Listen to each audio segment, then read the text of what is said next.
Ahora vamos a hablar del movimiento horizontal o semiparabólico. Recuerden que yo les he dicho, los movimientos en la cinemática se conocen de acuerdo a su trayectoria, ¿cierto? Entonces, la trayectoria de este movimiento es una semiparábola, es la mitad de una parábola. ¿Listo? Entonces dice, el movimiento horizontal o semiparabólico es el que presenta un cuerpo cuando es lanzado en forma horizontal con cierta velocidad horizontal y desde determinada altura. Bajo estas condiciones tenemos que el movimiento horizontal del cuerpo es un movimiento rectilíneo uniforme donde no existe aceleración. Y el movimiento vertical es una caída libre donde la aceleración va a ser la gravedad. Entonces, en ese caso, hay una combinación de movimientos, ¿sí? Una combinación de un movimiento que se presenta en el eje horizontal, un movimiento que se presenta en el eje vertical, pero los dos se presentan al mismo tiempo, ¿cierto? Entonces, esto es lo que va a pasar ahí. Entonces, para que exista un movimiento horizontal, un movimiento semiparabólico, pues la primera condición que debe presentarse es que el movimiento se presente desde determinada altura. Con respecto al suelo, esta mesa está a una altura determinada. Y la segunda condición es que se presente con una velocidad horizontal, o sea, que se lance algo horizontalmente. Algo como lo que ocurre con los aviones bombarderos. Un avión bombardero lo que hace es, él va con gran velocidad y lo que hace es soltar una bala. Sí, una bala. La bala lo que hace es adoptar la velocidad que llevaba el avión y empieza a tener un movimiento semiparabólico. Algo como lo que va a hacer este marcador. Cuando yo lo lance de aquí, esta va a ser la velocidad inicial que yo le doy, ¿cierto? Y miren que la trayectoria que va a tener el marcador es una semiparábola. Entonces miremos. Él empieza acá y empieza a descender y a avanzar horizontalmente. Entonces, las condiciones. Que el movimiento se presente desde determinada altura, que el lanzamiento se realice con una velocidad inicial horizontal, y lo que está pasando acá es que a medida que el cuerpo avanza horizontalmente, la gravedad lo va a llevar hacia abajo al mismo tiempo. Cuando el cuerpo sale de aquí, él empieza a avanzar horizontalmente, pero la gravedad lo empieza a jalar para abajo. Entonces él avanza horizontalmente, pero al mismo tiempo cae. Avanza y cae, algo como esto. Él avanza, pero al mismo tiempo cae. Avanza, cae, avanza, cae, avanza, cae. Y eso es lo que le permite que la trayectoria sea algo como esto, como la mitad de una parábola. ¿Sí? Por eso el movimiento se llama movimiento semiparabólico. Bueno, vamos a mirar qué características tiene este movimiento. Entonces dice, la combinación de estos dos movimientos rectilíneos simultáneamente determina la trayectoria que describe el cuerpo. Yo voy a lanzar el cuerpo con una velocidad inicial horizontal, ¿sí? Y el cuerpo lo que va a hacer es a tener una trayectoria algo así como parecido a esto, ¿sí? Entonces, acá tenemos dos ejes. En el eje horizontal, el cuerpo va a cumplir con todas las características de un movimiento rectilíneo uniforme, ¿cierto? Recordemos que para el movimiento rectilíneo uniforme tenemos como características que la aceleración es cero porque la velocidad es constante, ¿cierto? Y tenemos que en el movimiento rectilíneo uniforme la distancia está dada por la velocidad multiplicada por el tiempo y que las otras fórmulas saldrían pues de hacer el despeje en esta forma. Y este movimiento va a tener que en el eje vertical se me va a presentar todas las características de una caída libre, ¿cierto? Entonces, como ya habíamos visto la caída libre tiene como características que la aceleración es la misma gravedad y que se va a tomar como una gravedad positiva y que la velocidad inicial pues va a ser cero, ¿cierto? Las fórmulas que nosotros conocemos de caída libre son que la altura, bueno, en este caso, miren, que en este caso yo lo que tengo es un eje X y un eje Y, entonces me voy a tratar de asemejar como un plano cartesiano, entonces acá ya no va a llamar a las alturas H, sino que las va a llamar Y, por el eje Y. Entonces, la altura es igual a la gravedad por el tiempo al cuadrado sobre 2. La velocidad final es igual a la gravedad por el tiempo Bueno, y si la otra es la velocidad final al cuadrado, pero esta no la vamos a utilizar, es dos veces la gravedad por la altura. Bueno, ahí están las fórmulas del movimiento rectilíneo uniforme, que es el que se me presenta en el eje horizontal, y de la caída libre, que es la que se me presenta en el eje vertical. Bueno, entonces esas son las características que se cumplen. Se cumplen esos dos movimientos, rectilíneo uniforme y caída libre, pero se me presentan al mismo tiempo. ¿Qué pasa? En ese movimiento, cada uno de esos movimientos se cumple por separado, tienen las características del movimiento por separado, pero lo hacen al mismo tiempo, ¿cierto? Entonces, movimiento. Entonces, digamos, cuando yo lo voy a lanzar de aquí, el tiempo aquí es 0, tiempo 0, ¿sí? Digamos que en un segundo el cuerpo va por acá. Tiempo un segundo, el cuerpo ya va por acá. ¿Qué le puedo yo calcular a ese movimiento? Entonces yo puedo decir, bueno, aquí yo le puedo calcular la distancia que ha recorrido horizontalmente, ¿sí? Pero también le puedo calcular la distancia que ha descendido verticalmente, o sea, la altura que ha bajado, ¿sí?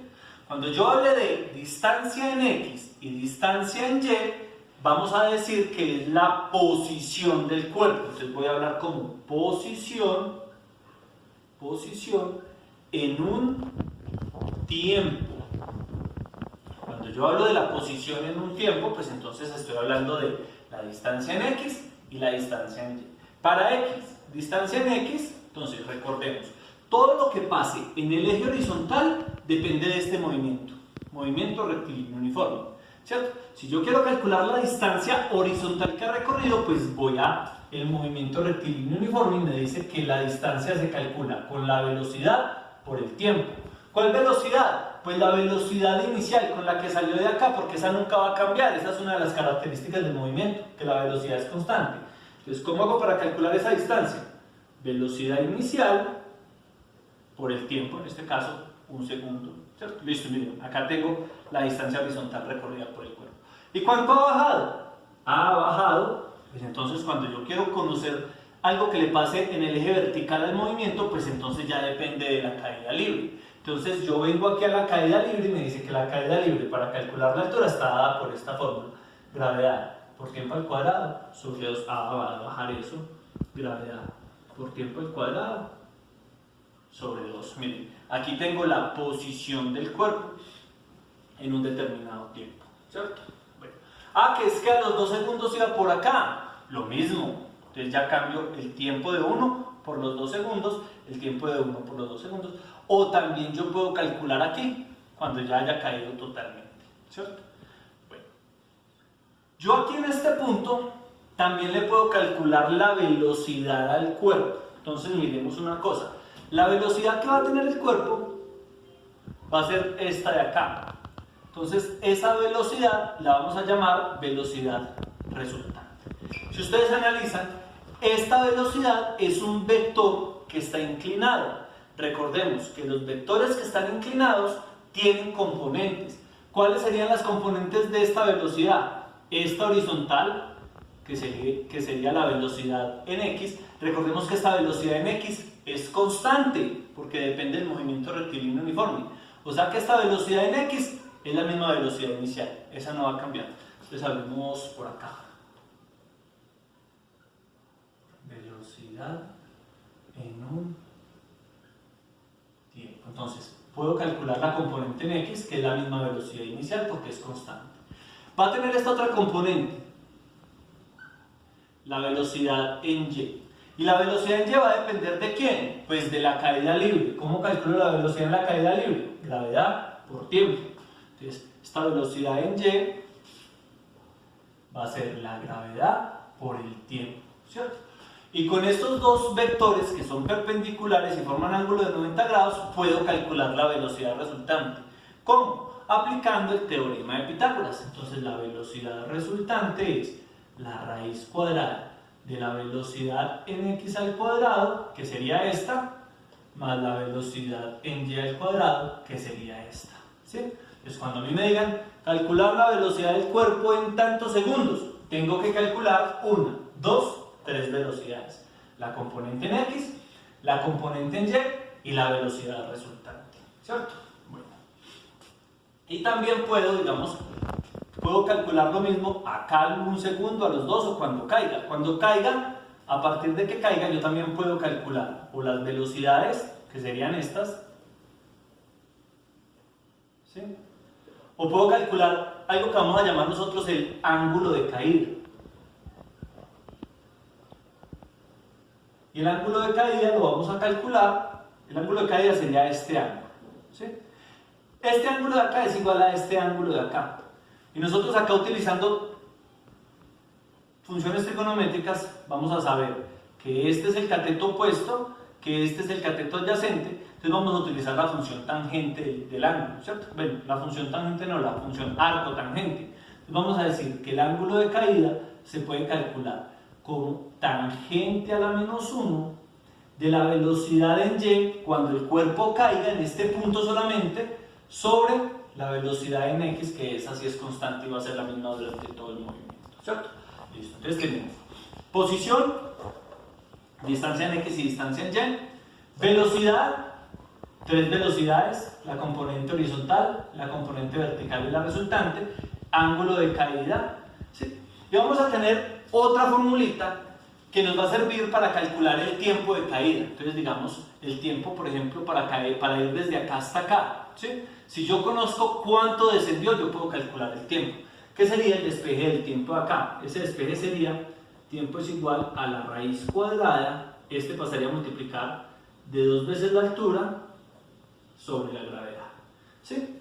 Entonces, yo lo puedo calcular conociendo que haya caído 5 metros, entonces acá pongo 5 metros y es lo que descendió 5 metros. Pero yo también puedo calcular cuando cae todo. Si cae toda la altura desde donde se lanzó, para nosotros este tiempo va a pasar a llamarse tiempo de caída.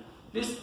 Y aquí tenemos todas las características, todas las condiciones y las fórmulas que vamos a utilizar en el movimiento horizontal o ver cómo se opera con las fórmulas teniendo en cuenta las características y las condiciones del movimiento. Vamos a hacer algunos ejemplos. Entonces dice, desde una torre se lanza una piedra con una velocidad horizontal de 40 metros sobre segundo, ¿cierto? Entonces digamos que está en la torre, se lanza con una velocidad de 40 metros sobre segundo. Dice, ¿cuál es la altura de la torre si la piedra quedó en el aire 3 segundos? O sea, la piedra va a tardar en ir desde acá hasta acá 3 segundos. O sea que ese sería el tiempo de caída, ¿cierto? Me están preguntando por la altura de la torre. ¿Yo qué voy a calcular ahí? Pues si en esto se demora en caer, esta es la fórmula que voy a utilizar, la fórmula de altura. Entonces, y es igual a la gravedad por el tiempo al cuadrado sobre 2. Entonces, y es igual a la gravedad, que la puedo aproximar a 10 metros sobre segundos al cuadrado. Por el tiempo al cuadrado, me dicen que son 3 segundos. Al cuadrado van a ser 9 segundos cuadrados. Y esto sobre 2, ¿cierto? Segundos cuadrados se va con segundos cuadrados. 9 por 10, 90. 90 dividido 2 me va a dar que la altura de esa torre es de 45 metros. ¿Listo? Que eso o sea, yo lo que calculé ahí realmente fue la altura que descendió la piedra en 3 segundos. Que como me están diciendo que duró 3 segundos en el aire, fue porque cuando llegó a los 3 segundos fue en el momento en el que cayó en el suelo. Entonces, esa altura que descendió en 3 segundos, pues va a ser la misma altura que tenía la torre, porque desde ahí la lanzaron, ¿sí? Dice, ¿a qué distancia del pie de la torre la piedra alcanza el suelo? ¿A qué distancia del pie de la torre? Este es el pie de la torre. ¿A qué distancia la piedra alcanzó el suelo? Me están preguntando por la altura horizontal. Entonces yo voy a decir acá que la altura horizontal va a ser, la distancia horizontal va a ser igual a la velocidad inicial. Me dicen que la piedra salió con una velocidad de 40 metros sobre segundos.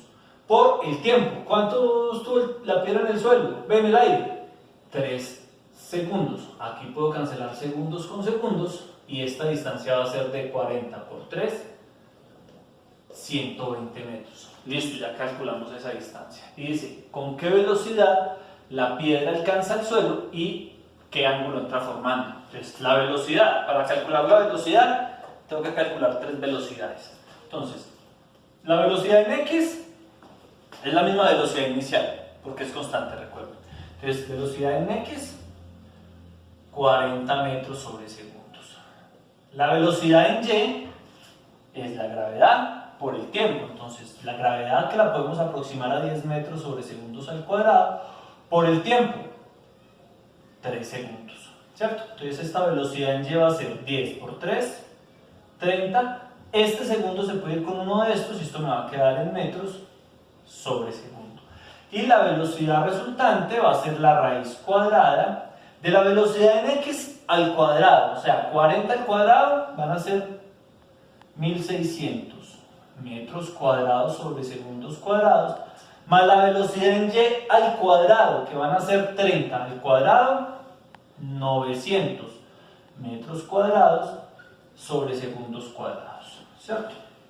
O sea que esta velocidad resultante va a ser 1600 más 900 son 2500 metros cuadrados sobre segundos cuadrados, y la raíz de 2500 van a ser 50 metros sobre segundos. O sea, cuando la piedra impacta al suelo va a llevar una velocidad de 50 metros sobre segundo. Ojo, recuerden que en el eje X la velocidad no cambia, pero a medida que la piedra fue cayendo, pues fue ganando velocidad. Por eso pasó de ser 40 aquí a 50 acá. En la caída ganó 10 metros sobre segundo de velocidad.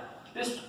Y el ángulo, pues para calcular el ángulo vamos a decir que el ángulo está dado por tangente a la menos 1 de la velocidad en y, 30, sobre la velocidad en x, 40. Ojo, no pongo las unidades acá, ¿por qué? Porque los metros sobre segundo de arriba se van a cancelar con los metros sobre segundo de abajo, ¿sí? Entonces no habría necesidad.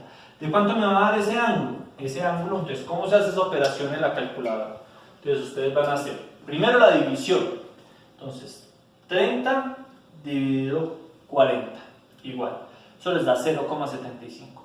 Y después le van a dar shift tan, y en la calculadora les va a aparecer tan a la menos 1 de ángulo, o sea, de 0,75, que es el último resultado que tiene la calculadora. Le van a dar igual, les da 36,8698, ¿cierto? Entonces acá ustedes le van a dar en esta tecla para los grados, minutos y segundos. Y ahí les va a dar que el ángulo es de 36 grados, 52 minutos, 11,63 segundos. Y ahí tenemos todo lo que nos preguntaron: la altura del edificio, a qué distancia llegó, con qué velocidad terminó y qué ángulo formó con la horizonte. Dice, una bala de cañón se dispara horizontalmente con una velocidad inicial de 120 metros sobre segundo, desde lo alto de un acantilado de 250 metros de altura sobre el nivel de un lago.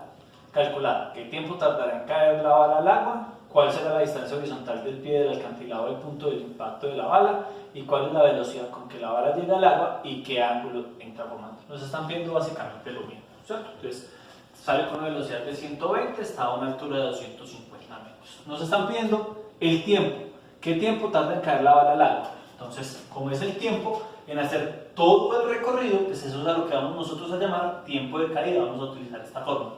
Entonces, tiempo de caída es igual a la raíz cuadrada de 2 por la altura, que en ese caso son 250 metros, sobre la gravedad, 10 metros sobre segundos al cuadrado, ¿cierto? Aquí yo voy a poder cancelar metros con metros, nos quedarían segundos cuadrados, y al sacar la raíz nos va a quedar en segundos.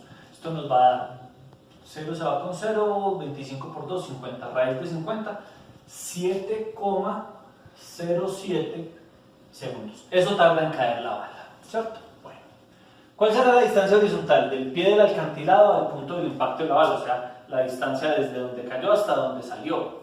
Entonces, eso va a ser la distancia horizontal. Entonces, la distancia horizontal va a ser igual a la velocidad inicial, 120 metros sobre segundos, por el tiempo. En ese caso, ¿cuál tiempo? Pues en el tiempo de caída que lo acabamos de calcular, 7,07 segundos. Segundos se va con segundos, distancia es igual. Para utilizar todos los decimales de acá, pues entonces le damos ans por 120, que nos da 848,52 metros. A esa distancia cayó, ¿cierto? Y nos preguntan por la velocidad con que la bala llega al agua y qué ángulo entra formando. Entonces, lo mismo, para calcular la velocidad tengo que calcular estas tres velocidades. Entonces, la velocidad en x, 120 metros sobre segundo. La velocidad en y, es la gravedad, que la puedo aproximar a 10 metros sobre segundos al cuadrado, por el tiempo. ¿Cuál tiempo? El tiempo de caída, 7,07 segundos. Que esto me va a dar una velocidad, segundos se va con segundos, raíz de 50 por 10, de 70,71 metros sobre segundos. Y una velocidad resultante de la raíz de 120 al cuadrado, que son 14.400 metros cuadrados sobre segundos cuadrados, más 70,71 al cuadrado, que son 5.000 metros cuadrados sobre segundos cuadrados, ¿cierto? O sea que esto nos va a dar 14.400 más 5.000, 19.400, y la raíz cuadrada de 19.400 nos da 139,28 metros sobre segundos. Ahí tenemos la velocidad con la que tocó el agua, ¿cierto? ¿Y qué ángulo entró formando con la horizontal? Entonces el ángulo es tangente a la menos 1 de 70,71 dividido 120, que nos va a dar un ángulo de, entonces, 70,71 dividido 120 igual. Sí, tangente de esto nos da 30 grados, 30 minutos, 31,39 segundos.